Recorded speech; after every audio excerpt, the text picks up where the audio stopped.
Hello everyone. इस video में हम क्लास 6 सिविक्स का चैप्टर 2 डाइवर्सिटी एंड डिस्क्रिमिनेशन के नोट्स देखने वाले हैं। इससे पहले इस चैप्टर के क्वेश्चन आंसर्स और एक्सप्लेनेशन वीडियो मैं दोनों ही बना चुकी हूं। अगर आपने वो वीडियोस नहीं देखी तो डिस्क्रिप्शन में आपको लिंक मिल जाएगी, आप जाकर के ज़रूर देखिएगा।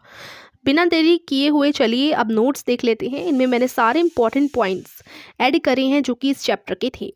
तो स्टार्ट करते हैं। इनमें सबसे पहला आता है डिफरेंस एंड प्रेजुडाइज। तो हमारे इंडिया में 6 मेजर रिलीजन्स हैं जिनमें 1600 से ज़्यादा लैंग्वेजेस हैं। कभी कभी लोगों के काफ़ी स्ट्रेंज और अनफैमिलियर आइडियाज़ होते हैं, क्योंकि ज़रूरी नहीं है कि जैसी हमारी सोच है वैसे ही लोगों की सोच हो। डिफरेंसेस तो ज़रूरी होंगे। तो डिफरेंस जो है लोगों में एग्जिस्ट करते हैं। उसके बाद यही डिफरेंसेस जो है प्रेजुडाइज को लीड करते हैं। तो प्रेजुडाइज का बेसिकली यही मतलब होता है कि हम किसी और को जज करें नेगेटिवली, क्योंकि उसकी सोच हमारे जैसे नहीं है, वो हमसे अलग सोचता है, उसकी आइडियाज़ हमसे अलग है। तो वो प्रेजुडाइज होता है कि हम दूसरे को गलत तरीके से देखें कि भाई वो बहुत गलत है, नेगेटिवली हम उसको जज करें। इसको प्रेजुडाइज कहते हैं। सो आई होप यहाँ तक आपको क्लियर होगा। उसके बाद आता है क्रिएटिंग स्टीरियोटाइप। इसका मतलब ये है कि जैसे हम छोटे होते हैं, जैसे बच्चे धीरे धीरे ग्रो करते हैं, तो बॉयज़ और गर्ल्स उन दोनों को ही कहा जाता है अलग अलग सर्टेन टाइप्स ऑफ टास्क करने के लिए। यानी शुरू से उन्हें सिखाया जाता है कि तुम लड़के हो तो तुम ये करोगे, तुम लड़की हो तो तुम ये करोगी।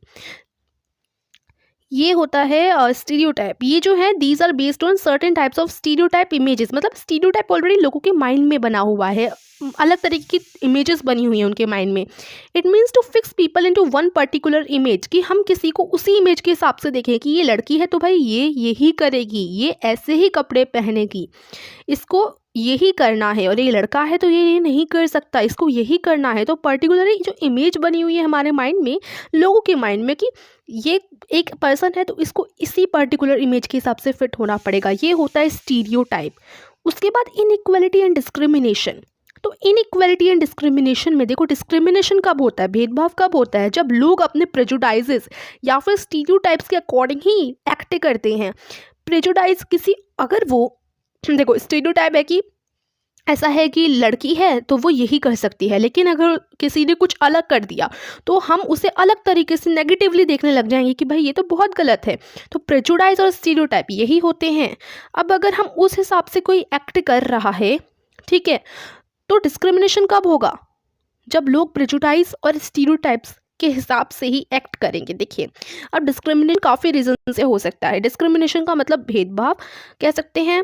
देखिए, काफ़ी अलग अलग ग्रुप ऑफ पीपल होते हैं जो सर्टेन लैंग्वेज बोलते हैं या कोई पर्टिकुलर रिलीजन फॉलो करते हैं या किसी स्पेसिफिक रीजन में रहते हैं, तो उन्हें may be discriminated against as their customs और प्रैक्टिसेस में बी सीड एज इन्फीरियर। अब अगर कोई किसी और धर्म को मानता है, कोई किसी और धर्म को मानता है, दो लोग हैं, अब ये वाला जो है इसको गलत तरीके से देखे कि भाई ये हमारे धर्म को नहीं मानता, ये तो ऐसा है, ये तो वैसा है, तो इस तरीके से डिस्क्रिमिनेशन हो सकता है। उसके बाद पीपल में सफ़र डिस्क्रिमिनेशन और इकोनॉमिक और सोशल ग्राउंड्स। उन्हें डिस्क्रिमिनेशन का मतलब हमें ऐसा लगे कि हम दूसरों से अलग हैं, वो हमारे साथ इक्वल ट्रीट ना करें। इनइक्वालिटी होता है बेसिकली इसका मतलब। तो लोगों में डिस्क्रिमिनेशन तब भी हो सकती है जब कोई अलग tribals, some religious groups and even particular regions are discriminated against for one or more of this regions.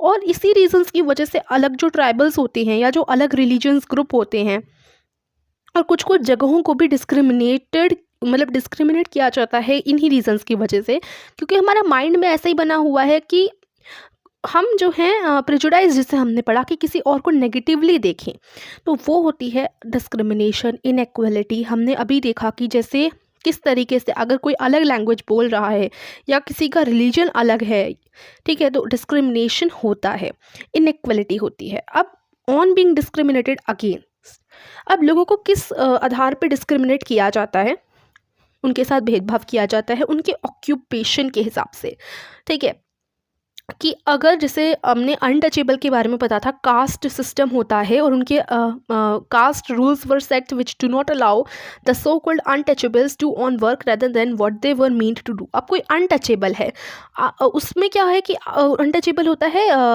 जिसको अनटचेबल मतलब हम उसको छू नहीं सकते, अछूत कास्ट होती है ऐसा बोला जाता है, तो फिर उनको काम पे नहीं रखा जाता।